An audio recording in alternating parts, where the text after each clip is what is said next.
What's up, YouTube? I'm here doing my prediction video for UFC Fight Night Brunson versus Holland. Let's start at the bottom. The first fight is JP Buys versus Bruno da Silva. To me, I'm leaning towards Buys. I think he's the faster overall fighter. I think that in terms of striking and grappling, it's probably close. I'd give the edge in the boxing and the wrestling to JP, but I would probably say overall jiu-jitsu, Bruno's probably the better black belt. That's what makes this hard because I do think on the ground Bruno does have a strong possibility of potentially maybe submitting JP, but I think as long as JP can maintain his conditioning, he should be able to win this fight. I'm just saying, I do think Bruno's a live dog. I think if he's ever on top of JP, he has a real chance of submitting him. But I think, like I said, as long as JP maintains his top control position and just, stays safe, he should win a decision. Next is Montel Jackson versus Jesse Stater. And to me, Jesse's basically just a striker. I think, in terms of wrestling, it's hugely in favor of Montel. I think Montel's biggest weakness has always been for whatever reason, he just wants to strike with guys, even though he comes from this really strong wrestling background. And then, even though he shows, a really good ability to get back up, he does get taken down a lot. And I feel like if he just was offensively wrestling these guys instead of the opposite, he'd be winning a lot more. And I think as long as he kind of is smart about this fight, he wins this fight. I think he out-wrestles Jesse all the time and wins by TKO. Next is Trevin Giles versus Roman Dolidze. And even though Dolidze made this weight, I didn't think he was a small 205er. I mean, these guys might look similar in size. I didn't really watch the weigh-ins, but I'm leaning towards Giles. Until I actually see Roman fight at middleweight, I'm going to lean towards Giles. I think that as long as Giles doesn't get knocked out in like the first minute or two, I think he outpaces Roman eventually and just starts lighting him up and winning by TKO in the second or third round. Next is Leandro Santos versus Grant Dawson. And to me, I think that this fight's kind of weird because I think Grant's the better wrestler, but I think striking and jiu-jitsu wise, I'm leaning towards Santos in both. I mean, Santos has more, in my opinion, impressive standing knockouts and just overall better boxing. And on the ground, I definitely think he's the better jiu-jitsu guy. I think the biggest thing Grant has in his favor is the conditioning. I think that the longer this goes, the more it favors Grant. But like I said, on the feet, I give Santos a big advantage. I think his boxing is way better.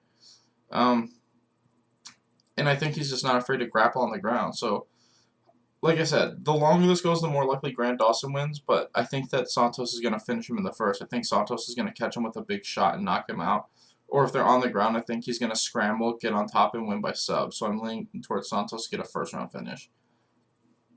Next is Marion Renault versus Macy Chiasson, and this fight's tough just because Macy kind of showed a lot of holes in that one loss where it feels like if she's on the defensive anytime grappling, she's not doing as well. If you're on top of her or if you're pushing her against the fence, she's, a little bit behind. I feel like her strength is when she's the one being offensive. And Marion Renault, to me, I think at least on the feet is the better striker. I think in the grappling, it's pretty much even. They're both pretty good. Marion Renault is definitely more of a grappler from the bottom, but that's because she usually gets put on her back and stuff like that. This fight's closer than I think a lot of people think, but I'm leaning towards Macy just because she's been out for about a year and she is younger. So if anyone's gotten better in this short amount of time, in the span of like a year, it's Macy because she's still learning, right? As we're Renault, we've kind of seen everything. So I'm going to assume Macy's gotten better. She does look like a really good prospect, and I think that Macy's able to kind of just beat her up and win a decision. Next is Tai Tuivasa versus Harry Hutchinson, and to me, Harry's just like a decent striker grappler. He's not amazing.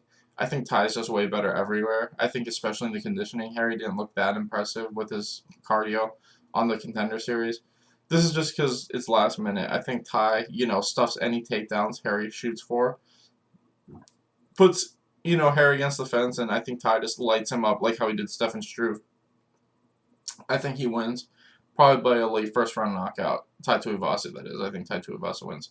Next is Song Kenan versus Max Griffin. And to me, I think in terms of the overall boxing, I think Song's a little bit better. The grappling, Max is definitely better. This one's a little tough just because I think that Song's shown good takedown defense. And I feel like as long as he can kind of keep it on the feet, he can win. I'm kind of flip-flopping on this fight because, like I said, I do think Son's just a much better striker, but I think that Max, if he can get this to the ground, he wins this fight all day. I'm just not sure what's going to happen. Like, it's such a... I feel like we're going to... Like, whatever happens in the first round is going to happen all 3 rounds. Because these guys both have great cardio. Like, they've never really gassed. I've never seen them get super tired.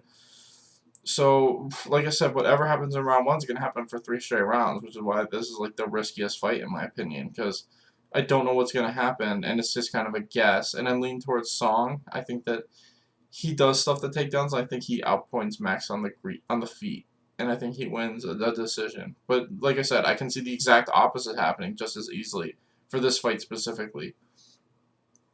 Next is Adrian Yanez versus Gustavo Lopez, and this is another fight that I think is going to be closer than people think, because I do think Adrian's going to win, but people forget Adrian has decision losses, and a lot of them are the guys who do a good job of mixing up boxing and grappling. Pretty much all the guys he's lost to are guys that kind of know how to box and grapple and kind of mix it up well, and that's what Gustavo Lopez does. He's good at transitioning from striking to grappling, and that just makes me wonder. I haven't seen any of Adrian's losses, but I have a feeling that's probably what they did. They were probably boxing with him and then shot him for takedowns, kind of GSP style, and were able to kind of out-grapple him a little bit. Because that's the one question I have about Giannis is what's his grappling like? Because the 2 fights we've seen him in, he's just kind of knocked people out. And even though he's never been finished, he has lost 2 decisions, so that leads me to believe his grappling is just not as strong as his striking. I am leaning towards Adrian. I do think that Gustavo's been knocked out a couple of times, and even though I think Gustavo, most likely, even though I haven't seen Giannis grapple, is probably the better grappler, I think that Giannis, like I said, he's never been finished, and a lot of those losses were close with decision losses, I'm guessing. So I think Giannis eventually gets it to the feet, or keeps it on the feet. Maybe his takedown defense has gotten a lot better since then, and I think he just wins by knockout. I do think he's the brighter prospect at this point. Next is Cheyenne Bays versus... I can't say her first name, Ruiz. But to me, Ruiz, this is another one where it's like, I looked her up and her record's like 9-1, and she hasn't fought a ton of good people, but it's still a decent record, and she does have quite a bit of finishes and stuff like that.